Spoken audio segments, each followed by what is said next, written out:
Bonjour, bienvenue dans le 15h30 de mardi le 2 mai. Aujourd'hui, les marchés sont positifs et allons faire un survol des marchés présentement, juste pour vous montrer un peu, c'est quand même intéressant. Nous avons le Dow Jones affiche un gain de 15 points à 20 929. Le 21 000 points est un petit peu plus difficile. Le TSX, lui, prend 42 points à 15 619. Alors, aujourd'hui, on va vous parler du QQQ, l'indice du Nasdaq. On va parler de Apple, Facebook, Microsoft, Google. On a aussi des questions sur le Cascade, SNC, Lavalin, Métanor et nous avons aussi Madeleine qui veut avoir de l'information sur le secteur bancaire. Quand elle veut savoir qu'est-ce qu'on pense, si on va lui donner un moment là, pour être capable de rentrer dans le secteur. Alors, c'est ce qu'on va voir dans les prochaines minutes. Alors, allons voir maintenant, je vais aller vous montrer. Là, on va aller, c'est vraiment, on fait des stocks, on fait des, c'est un petit peu, on a encore un nouveau sommet sur le Nasdaq, c'est merveilleux, parfait, excellent. Par contre, si vous voyez bien aujourd'hui, là, on a une petite chandelle et là, je vais essayer d'agrandir un peu mon graphique, là, et regardez ici, là, je vais aller vous l'encercler pour être sûr que tout le monde le voit bien.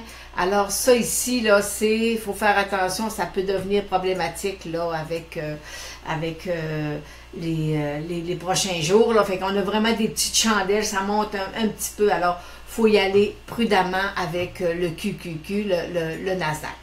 Et là, on va parler de Facebook. Je vais aller vous mettre, voyez-vous, moi j'avais un objectif à 45 $ sur Facebook et l'objectif a été atteint. Alors, on a, mais regardez, lui aussi, là, on a une série, là, si je vous mets, là, je vais aller vous mettre un petit rectangle ici, là, regardez, là, on a une série de titres qui montent, là, alors, des hauts, toujours un peu plus haut, mais par contre, avec des indicateurs stochastiques qui sont au sommet. Alors, il faut faire attention, on pourrait avoir une correction au niveau des gros titres là, du Nasdaq. On a aussi Google. C'est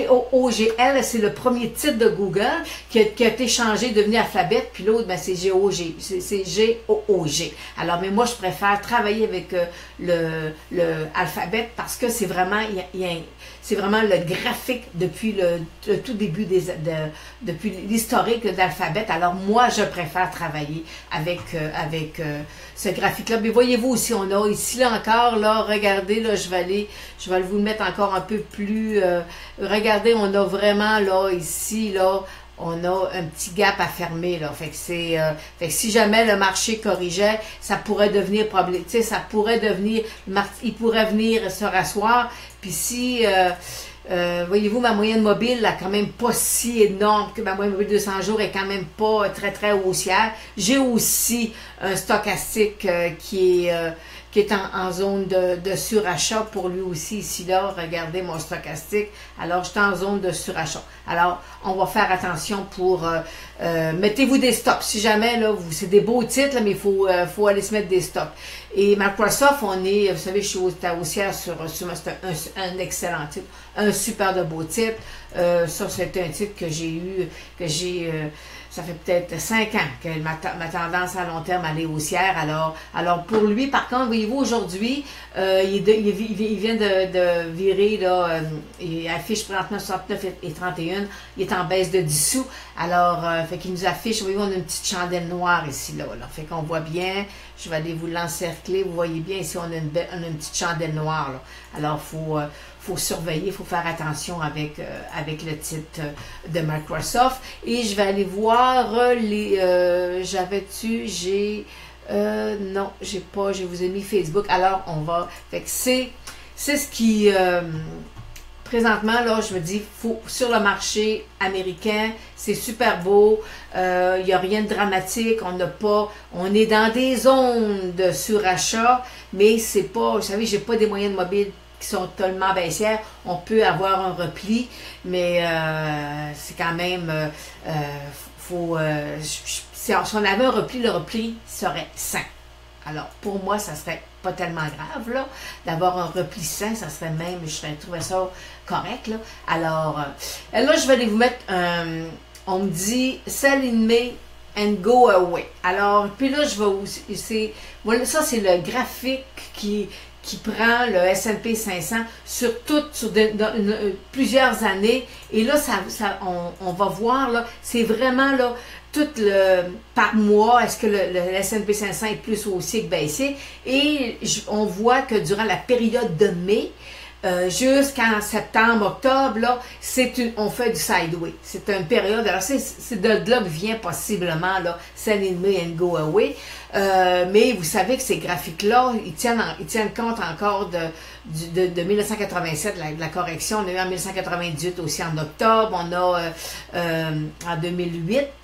En 2007, je pense que 2008, ça a commencé. Alors, fait que les mois d'octobre sont un petit peu plus difficiles et ils prennent beaucoup ils prennent d'ampleur là, sur ces graphiques-là. Alors, est-ce qu'on doit sortir du marché? Possiblement que non, on peut avoir des replis, mais si vous êtes, on est dans des titres, dans de très beaux titres, ben à ce moment-là, mettez-vous des stops, puis regardez, là, si jamais, là, il y avait une correction, ben il faut prendre nos gains. Si on a fait des bons gains, faut faire attention. Alors là, je vais aller vous mettre le graphique là, de la finance. Parce que Madeleine me demande, est-ce que, Lynn, tu nous as bien suivi, tu nous as suggéré de faire attention au niveau des banques, vous avez eu raison, oui, effectivement, mais et j'espère que là, présentement, on a un double support sur le secteur bancaire, et moi, je vais vous dire, là, le secteur bancaire, présentement, il est sur faiblesse, et on a beaucoup de titres bancaires qui sont bien assis, qui sont venus s'asseoir sur le moyenne mobile 200 jours. Souvent, les gens disent, on descend, une banque descend sur le moyenne mobile 200 jours et on le rachète. Alors, il faut faire attention parce que mon secteur, peut-être que c'est pas gagné. Et j'ai des signaux là, que c'est pas facile au niveau des banques. Fait que, moi, je vais vous dire, là, allez-y prudemment là, au niveau secteur bancaire. Là, c'est pas parce qu'on est sur les moyennes mobiles que c'est le temps de se rasseoir. Parce que si on est dans les hauts de marché, si jamais le marché corrigeait, ben, le secteur pourrait corriger lui ici. Alors, fait que c'était ma petite intervention au niveau du secteur bancaire. Et là, je vais aller vous mettre, j'ai des questions sur Métanor.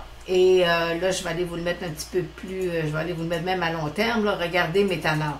Cependant, voyez-vous, je vous ai mis à l'écran 1 sur 10. Ce qui veut dire, c'est que Métanor a été regroupé 1 pour 10. Alors, vous savez ce que je pense, moi, c'est un ça qui est à 10 cents, parce que là, il est à une pièce. Alors, faut faire attention. Les petits stocks, on voit beaucoup de volumes, mais c'est sûr, les volumes sont amplifiés parce qu'ils ont été, le titre a été regroupé 1 pour 10. Alors, moi, je vais vous dire, faites attention au niveau de Métanor, là, c'est pas... j'irai pas... bon, pour moi, personnellement, c'est pas un achat. Alors, faut y aller prudemment. Et là, je vais retourner vous mettre... je vais aller vous mettre un autre titre. Je pense que c'est Cascade. On me demandait, je vais aller voir, oui, Cascade. On me dit, Lynn, il va super bien, qu'est-ce que tu en penses? Mais moi, j'avais déjà une cible, là, qui a été atteinte là, à 11,75. Bon, ça fait quand même un certain temps, là. Et le titre s'est replié. Et pour ça, il s'est envolé. Puis, mais regardez, je vais aller vous mettre, là, quand il s'est envolé, là, j'étais pas dedans parce que, regardez, j'avais pas de volume. Fait que pour moi, c'était assez difficile d'aller, regardez, là, je viens de vous mettre un cercle, là. Alors, pour moi, c'était assez difficile, là, de conseiller, là, de prendre pas de conseiller, mais vous suggérer de prendre une position en cascade parce qu'il n'y avait pas, le volume n'était pas là. Si je compare ici, j'avais un gros volume ici, là, quand le titre est parti, a monté, je n'avais pas, j'avais moins de volume. Alors, c'est pour ça que Cascade, là, j'ai, selon moi, là, ma cible est atteinte. J'ai un autre titre, CO2 Solutions. On a, bon, et là, je vous le mets, là, Regardez, je suis excessivement, écoutez, je suis très à long terme là, sur le titre. J'ai remonté jusqu'en 2005 pour vous montrer qu'on est toujours en tendance. Il n'est jamais capable de traverser, de nous faire une inversion de sa tendance. Bon, à long terme, c'est ça. Maintenant, allons voir à court terme, est-ce qu'il peut me donner quelque chose d'intéressant? Alors, voyez-vous, à long terme, là, il a traversé ma moyenne mobile de 200 jours, mais j'ai pas de... Le volume, je manque un petit peu de volume. Et mon vrai point d'entrée, là, ça serait mon inversion à 21 sous à peu près. Ça serait là qui serait ma ligne de tendance, ma ligne bleue, là, c'est mon inversion à 21 sous. Alors, c'est ça, faut y aller... faut attendre que le volume apparaisse puis qu'il y ait de l'engouement sur le titre pour... Ensuite, je vais aller un dernier titre. J'ai SNC Lavalin et c'est Mario qui me pose la question sur SNC puis il me posait la question aussi sur Cascade. Alors SNC Lavalin, voyez-vous, voyez-vous le cercle rouge là ici là que j'ai mis, j'ai eu un croisement de mes moyennes mobiles et là pour moi c'était dangereux puis il y avait un risque qu'il venait de se rasseoir sur son support. Alors et là présentement ben j'ai un triple support. Si jamais il cassait, ben à ce moment-là, on pourrait le revoir descendre autour de 42. Puis si jamais il continue par en haut, à ce moment-là, ma prochaine étape serait, voyez-vous, je vais aller vous le mettre en gras, ma prochaine étape serait ma résistance à 60 $. Alors, fait que c'est... je suis dans un range, ce qu'on appelle une phase 3 selon Weinstein. Là. Alors fait que je suis, fait que est-ce qu'il va pratiquer aller me faire un nouveau sommet? Pour l'instant, je peux pas vous dire. Là, c'est pas, on attend. On a eu un pic de volume. Fait que il est sur ma moyenne mobile de 200 jours. Fait que là, il va nous prendre une direction ou une autre. Là, il va se passer quelque chose. Ça c'est officiel. Alors, allons voir maintenant. Le pétrole. Oh, pétrole.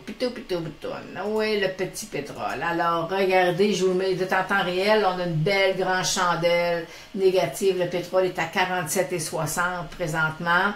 Se transige à 47,60. C'est pas facile. Puis moi, il avait monté à 53. J'ai un repli, mais je voulais pas qu'il vienne tester mon 47, mais... il ne m'a pas écouté. Alors, oui. Alors, il est en train de venir le tester. Et si jamais il perçait, ben, j'aimerais pas ça, là. Et j'espère qu'il va s'y accumuler à 47, là. Et bon, et c'est ça. Fait que pour l'instant, on n'embarque pas dans les titres pétroliers, c'est pas encore le temps. Et allons voir l'or qui est à 1256. Fait qu'on voit bien que l'or, si je venais tracer ici une ligne de tendance à long terme, là, je venais tracer mon support à 12,60, c'est ça qu'il est en train de tester présentement. Alors, fait qu'il faut y aller, c'est pas, vous savez, on est dans une vague 4. Une vague 4 haussière, alors je vous l'ai dit, ça va être ardu, là, ça va monter, ça va descendre, puis c'est pas clair, c'est pas une vague qui est agréable, là, mais qu'est-ce que vous voulez, on est dedans, on est à l'intérieur de cette vague-là. Alors, on va aller revoir maintenant, vu qu'on va retourner sur la fermeture des marchés. Nous sommes présentement à 17 minutes avant la fermeture des marchés. Le Dow Jones est en hausse de 17 points à 20 930 et le TSX est en hausse de 50 points à 16 652. Alors, c'est ce qui termine aujourd'hui, mardi, le 2 mai. Je vais être de retour avec vous demain après-midi dans un 15h30. Alors, si vous avez des questions à me poser sur le Facebook, il n'y a aucun problème. Vous pouvez m'envoyer des courriels aussi. Et n'oubliez pas, canalistech.com, c'est le site d'analyse technique le plus prolifique au Québec. Alors, on se dit à demain. Bonne fin de journée.